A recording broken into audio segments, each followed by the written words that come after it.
So recently, a couple of weeks ago, in another talk, we touched briefly on the question of faith.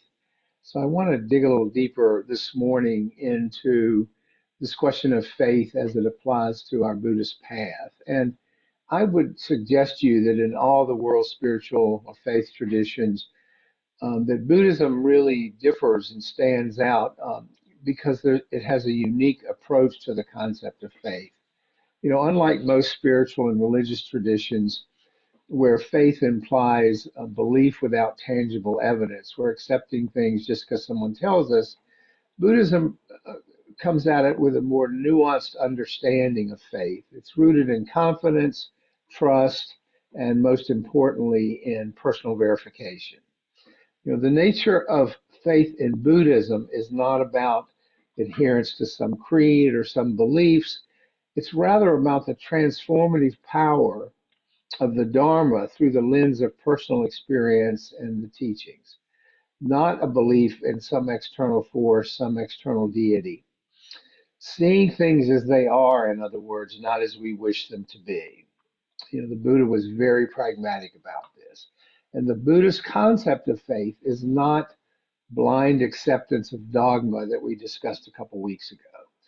It's deep-seated trust in the teachings, the Dharma, the teacher, the Buddha, and the community of practitioners, the Sangha.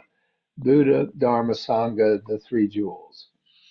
And this triad forms the foundation of our practice and really serves as the object of faith for practitioners. Many in the West approach Buddhism with a logical and rational mindset. But then is that enough for progress on the path? Just as the cultivation, such as the cultivation rather, of emotional wisdom um, through faith in the three jewels, which is an important component that is left out if we just approach it intellectually. Otherwise, the danger is that Buddhism becomes an intellectual exercise, really somewhat devoid of its transformative potential.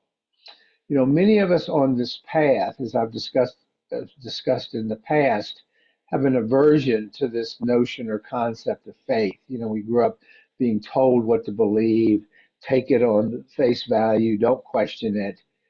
And I suggest to you that this aversion stems from the fact that many of us come out of theistic traditions where faith is equated with unquestioning belief, so-called blind faith. Believe it because we tell you, believe it because it's been taught for millennia. But that's not the kind of faith that we talk about in Buddhism.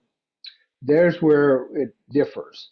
Our faith is not an end in itself. It's not acceptance of this as an end in itself. It's a means to an end, a tool for overcoming obstacles such as fear and doubt. We don't accept the Dharma blindly because a teacher says so. We acquire it gradually. We acquire faith in the Dharma gradually through the personal verification and validation of the teachings. As I see them work in my life, I have faith that they will continue to work. I have faith in the validity of these teachings.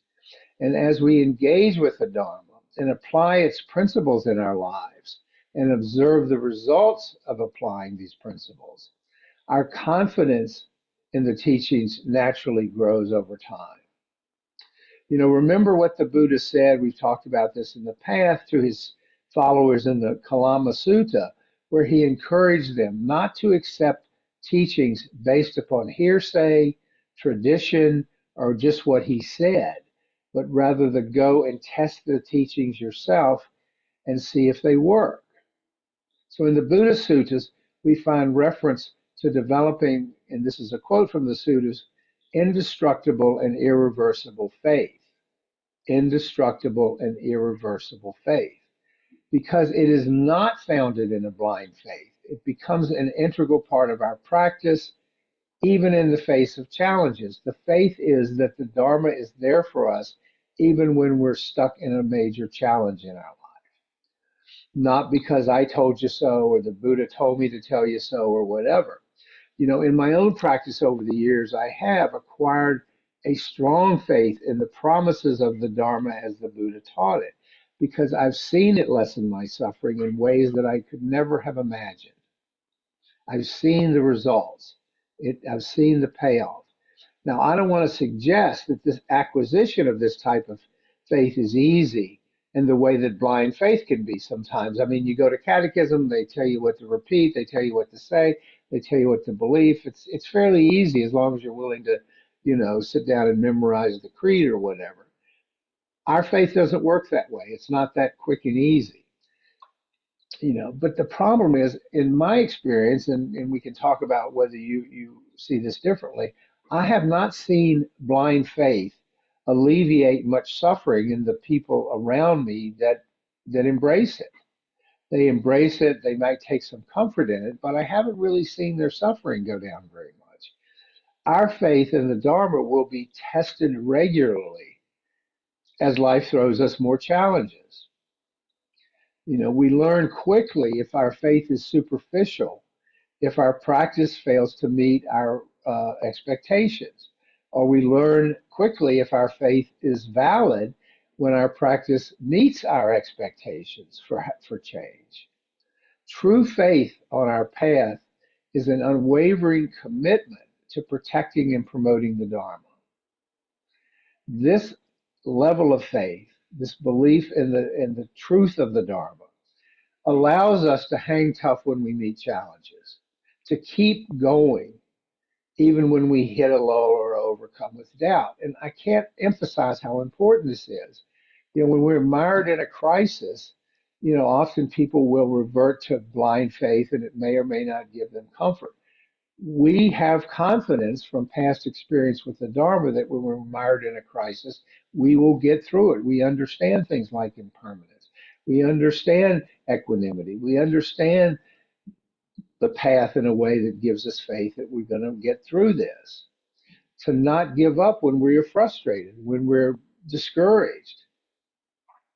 Because without faith, we do not go beyond a simple understanding intellectually of the Dharma, which I argue is insufficient. It's important, but it's not enough.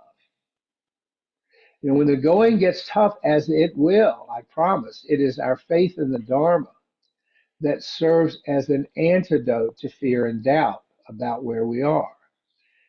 These fear and doubt are two of the hindrances that the Buddha taught, you'll recall. He taught that there are 5 hindrances on our path that we need to be cognizant of because they will rear their heads when the going gets tough. They are major obstacles that can prevent us from fully engaging with the teachers if we succumb to them. You'll recall sensual desire, I want, feel good, feed myself, whatever. Ill will, sloth, and torpor, which is kind of being sluggish, restlessness, and doubt. Restlessness really being a synonym for anxiety, fear, and then doubt, of course, we know what that is. So those hindrances will rear their heads in our path, but our faith will help us persevere through them. Faith, which is grounded in personal experience and understanding, not in blind belief, gives us the courage and motivation to face our challenges and keep going despite whatever difficulties we encounter. This is hugely important, I think. It's certainly been true in my life.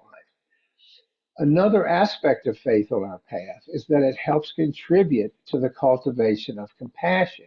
If I see this helping me reduce my sufferings, it motivates me to feel compassion and want to see others reduce their own suffering. Our faith sustains us as we deepen our practice. When we see through that the bigger picture, the more spacious picture of our connection to all beings, which enhances our compassion. And this compassion, in turn reinforces our faith and creates this positive feedback loop that propels us further along the path. Now, keep in mind, as we talk about faith in Buddhism, that it is not fixed, it's not static, it's ever changing and ever evolving, it's ever growing. We may start with an intellectual concept of faith rather than an experiential phenomenon. We start with an intellectual understanding, but as we implement the tools of the Dharma and see the results and the fruits of our efforts, the faith strengthens and deepens. And as our practice deepens, so does our faith, which is rooted in wisdom and direct insight, direct experience. So I like to think of faith on our path like a friendly guide, giving me encouragement, giving me direction, sustaining me, building a scaffold under me, if you will, helping us navigate rough waters with greater clarity, with greater ease. And it is an antidote to the cynicism that we talked about recently. It's a belief in the goodness of our efforts. It's not, oh, life is hell, why bother, whatever. And as Sharon Salzberg says in her book, Faith, which I've quoted before, it is all about trusting our deepest experience. And as we trust our deepest experience, our faith in the power and the ability of the Dharma to reduce our suffering is only strengthened and deepened. So that's faith in Buddhism. It's how it differs from the kind of blind faith, as I call it, that we see in so many other faith traditions. So let us talk about faith.